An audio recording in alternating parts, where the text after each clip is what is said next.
నమ్మకం అమ్మ లాంటిది. మా మీద మీ నమ్మకం మిమ్మల్ని తప్పకుండా అమ్మని చేస్తుంది.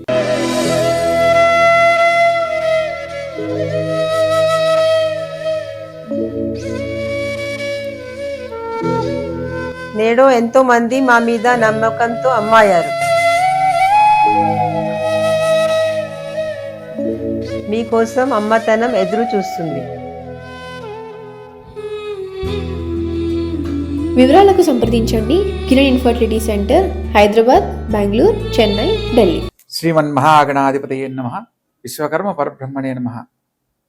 ప్రతి ఒక్కరి జీవితంలో ఆనందకరమైన జీవితాన్ని పొందడానికి ఎన్నో రకాలుగా ప్రయత్నాలు చేస్తూ ఉంటారు. ప్రస్తుత కాలంలో మనకు ఈ ఫిబ్రవరి 23వ తారీఖు నాడు ఉదయం 11:34 నుండి మార్చి 1వ తారీఖు మిడ్ నైట్ 12:34 వరకు పంచగ్రహ కూటమి పేరుతో 5 గ్రహాలు కుంభరాశిలో సంచరించబోతున్నాయి.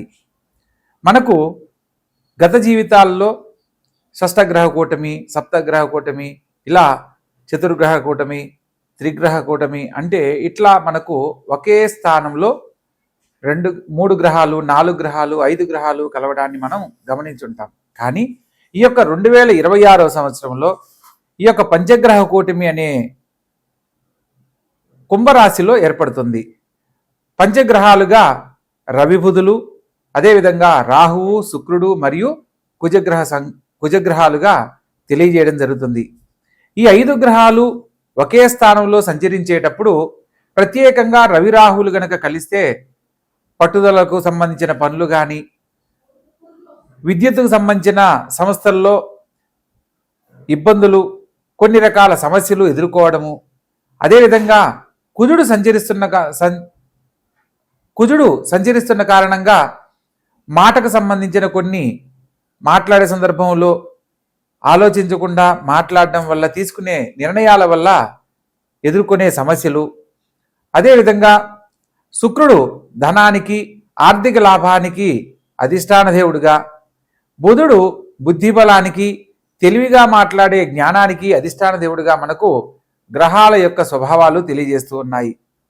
ఇలా ద్విగ్రహాలు అంటే 2 గ్రహాలు కలిపినప్పుడు రవిగ్రహంతో బుధుడు గనక కలిస్తే బుధ ఆదిత్య యోగము అని అంటారు.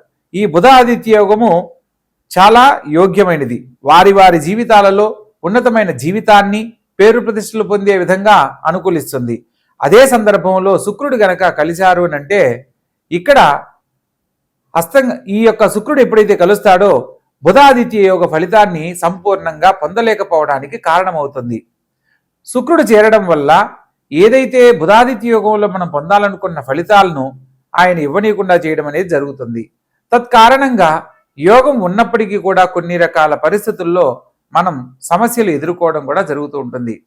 అదేవిధంగా ఈ యొక్క పంచగ్రహ కూటమి విశిష్టత గురించి తెలుసుకుంటూ ఒక్కొక్క రాశుల వారిగా ఏ రాశుల వారికి శుభాశుభ ఫలితాలు, మిశ్రమ ఫలితాలు, ఏ పరిహారాలు ఆచరించడం వల్ల మిగిలిన రాశులకు అత్యుత్తమమైన ఫలితాలు పొందుతారు అన్న విషయాన్ని మనం వివరంగా తెలుసుకుందాం.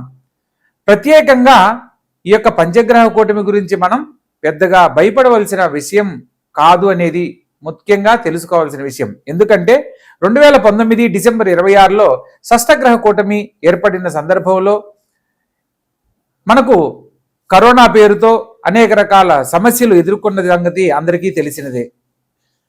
ఎక్కడైతే ఈ యొక్క శని భగవంతుని యొక్క స్థానంలో ఈ యొక్క పంచగ్రహ కూటమి జరగడం కారణంగా భారీగా జనసమూహం ఏర్పడే ప్రదేశాలలో కొన్ని ఇబ్బందులు ఎదుర్కోవడానికి అవకాశం ఉంటుంది. శక్తికి మించిన పనులు చేయరాదని సూచనగా తెలుసుకోవాలి. విద్యుత్తుకు సంబంధించిన పనుల్లో కూడా తగు జాగ్రత్తలు తీసుకోవాలి. విద్యుత్ రంగాల్లో పనిచేసే వాళ్ళు కానీ లేదా పెద్ద పెద్ద పెట్టుబడులు చేసే విషయాలలో ప్రస్తుత కాలంలో ఎటువంటి నిర్ణయాలు తీసుకోకూడదు అని సూచనగా తెలియజేయడం జరుగుతుంది. షష్టగ్రహ కూటమి వల్ల మనం అనేక రకాల సమస్యలు కోవిడ్ పేరుతో ఎదుర్కొన్నప్పటికీ పంచగ్రహ కూటమిలో కొన్ని పరిస్థితుల కారణంగా, జాతకరీత్యా మనం ఆచరించే పరిహారాల కారణంగా కొన్ని శుభ ఫలితాలు అందరూ పొందడానికి అవకాశం ఉంది. ప్రస్తుత కాలంలో ఈ యొక్క ద్వాదశ రాశుల యొక్క శుభాశుభ ఫలితాల గురించి వివరంగా తెలుసుకుందాం. గ్రహ సంచార ఫలితాలను గురించి తెలుసుకునే ప్రయత్నంలో మేషరాశిలో చంద్రుడు ఈ యొక్క ఫిబ్రవరి 23వ తారీఖు నాడు 11:34 ఈ యొక్క పంచగ్రహ కూటమి ఏర్పడుతుంది. మార్చి నెల 1వ తారీఖు మిడ్ నైట్ 12:34 వరకు ఉన్న సమయంలో ప్రస్తుతం ఇది వృషభ లగ్నంలో ఈ యొక్క పంచగ్రహ కూటమి ఏర్పడుతుంది. మిథున రాశిలో గురుగ్రహ సంచారము, సింహరాశిలో కేతుగ్రహ సంచారము, అదేవిధంగా కుంభరాశిలో రవి రాహు బుధులు మరియు శుక్ర కుజులు సంచరిస్తున్నారు. మీనరాశిలో శని సంచారం జరుగుతూ ఉన్నది. ప్రస్తుత కాలంలో మీనరాశి వారికి ఏలనాటి శని జరుగుతూ ఉంది. అదేవిధంగా మేషరాశి వారికి, కుంభరాశి వారికి కూడా ప్రత్యేకంగా ఈ యొక్క శని భగవంతుని యొక్క స్వక్షేత్రమైన ఈ యొక్క కుంభరాశిలో పంచగ్రహ కూటమి జరుగుతున్న కారణంగా ఒక్కొక్క రాశుల వారీగా వివరంగా తెలుసుకుందాం. కుంభరాశి, ఈ యొక్క కుంభరాశి జాతకులకు ప్రస్తుత కాలంలో ఏలనాటి శని జరుగుతూ ఉంది. మధ్యమ ఫలితాలు పొందే అవకాశం ఉన్నప్పటికీ పంచగ్రహ కూటమి ఈ కుంభరాశిలో ఏర్పడినందువల్ల వీరికి విశేషమైన శుభ ఫలితాలు పొందడానికి చక్కని అవకాశం లభిస్తుంది. లగ్నంలో రవిబుధులు ఉండడం బుధాదిత్య యోగ ఫలితాన్ని పొందుతారు. అదేవిధంగా శుక్రుడు సంచరిస్తున్న కారణంగా లగ్జరియస్ లైఫ్ ని పొందడానికి చక్కని అవకాశాలు లభిస్తాయి. రాహుగ్రహ సంచారం చేత ప్రతి పనిని పట్టుదలతో పూర్తి చేస్తారు. అదేవిధంగా కుజగ్రహ సంచారం చేత అనుకున్నది సాధించేంత వరకు నిద్రపోని తత్వాన్ని కలిగి ఉంటారు. ప్రతి పనిలో కూడా విజయ పరంపరలు పొందడానికి చక్కని అవకాశాలు లభిస్తాయి. మీ యొక్క వేసే ప్రతి ఒక్క అడుగు విజయం వైపే ఉంటుంది. మీ పయనం ధనస్థానంలో శని భగవంతుడు ఉండడం వల్ల ఆర్థికంగా మీరు ఉన్నతమైన జీవితంలో స్థిరపడడానికి చక్కని అవకాశాలు లభిస్తాయి. ఆటుపోట్లు అనేది ప్రతి ఒక్కరి జీవితంలో ఎదురవుతున్నప్పటికీ ఈ యొక్క కుంభరాశి వారికి ప్రస్తుతం విజయం వైపే మీ యొక్క పయనం ఉంటుంది. ప్రత్యేకంగా తోడబుట్టిన వారి యొక్క సహాయ సహకారాలు అందుతాయి. ప్రత్యేకంగా విద్యలో బాగా రాణిస్తారు. ఉద్యోగం లేని వారికి ఉద్యోగ లాభము, రాజకీయ రంగ ప్రవేశం చేసిన వారికి కొత్త అవకాశాలు, పదవి యోగ్యత లభిస్తాయి. రాజకీయ రంగ ప్రవేశం చేయాలనుకున్న వారికి నూతన అవకాశాలు, ప్రజల యొక్క గుర్తింపు లభిస్తుంది.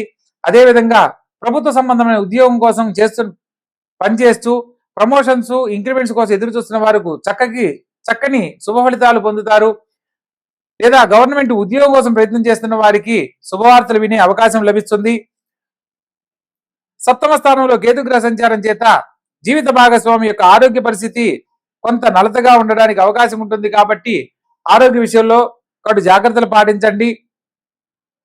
ప్రత్యేకంగా ఈ యొక్క రాశి వారికి అన్ని రకాల శుభాలు ఈ సమయంలో పొందుతున్నారు. కాబట్టి శని భగవంతునికి సంబంధించి ఏలనాటి శనిలో ఉన్నప్పటికీ శుభ ఫలితాలు సంపూర్ణంగా పొందడానికి శని భగవంతుని ఆరాధించడము, అదేవిధంగా ఈశ్వర ఆరాధన చేయడం తప్పనిసరి. ప్రతిరోజు ఈశ్వరునికి ఆవు పాలతో అభిషేకించాలి. ఓం శం శనైశ్వరాయ నమః అనే మంత్రాన్ని ప్రతినిత్యము 19 సార్లు పఠించి తదుపరి శివపంచాక్షరి మంత్రాన్ని పఠిస్తూ 11 సార్లు చెప్తూ ఈశ్వరునికి అభిషేకం చేసిన లేదా అర్ఘ్యాన్ని వదిలిన నీటిని ధారగా పోస్తూ స్వామివారిని మనస్ఫూర్తిగా వేడుకున్న మీ యొక్క సకల మనోవాంఛలు నెరవేరుతాయి. కాబట్టి చక్కగా ఆచరించండి. ఆనందకరమైన జీవితంలో జీవించండి.